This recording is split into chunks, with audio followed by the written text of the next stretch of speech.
Сәлем достар, бүгін біз кешкі шайға арналған бір дайындағаннан өте тәмді болып шығатын творожный шоколадный пирогтың рецептімен бөлісетін боламын. Бізге ең бірінші ұнымыз, какаомыз, қант ұнтағымыз қажет болады. Барлығын бір ыдысқа салып араластыратын боламыз.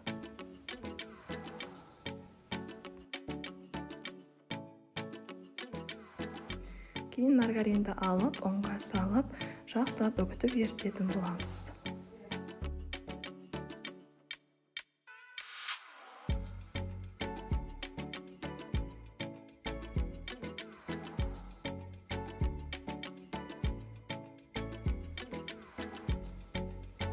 Бір штук жұмыртқа қосып, жақсылап қамыр илеп шығаратын боламыз.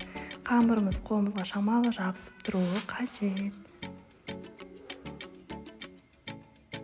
Осындай қамыр дайын болады. Оны алып, мешокқа салып, холодильникке шамалы 5 минутқа қоя тұрамыз. Біз қамырымыз дайын болғанша пирогтың ортасына салатын салмамызды дайындаймыз. Ол үшін бізге творог қажет. Менде 400 грамм творог кетті. Бір ас қасық жүгері крахмалын, 2 жұмыртқамызды, сосын қантымызды салып, блендермен жақсылап араластыратын боламыз.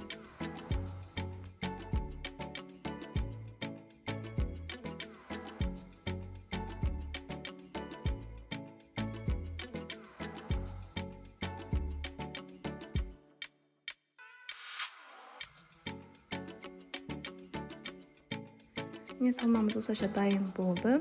Холодильниктегі қамырымызды алып, оны дөңгелектеп жаятын боламыз. Менде табан диаметрі 22 диаметр, шағын таба.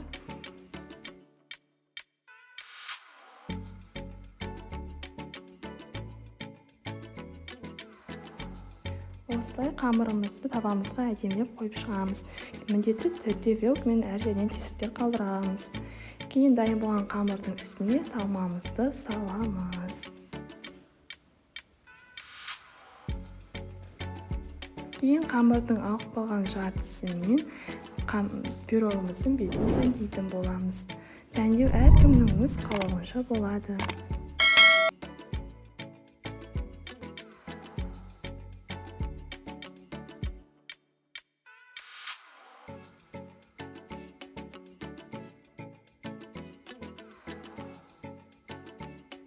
Мен пирогтың бетін осылайша сәндеп шықтым.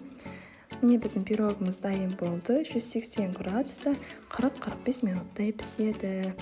Пирог өте дәмді шықты. Бұл пирогты міндетті түрде дайындап көрулеріңізге кеңес беремін. Рецепт ұнаған болса, менің каналыма тіркеліп кетіңіздер.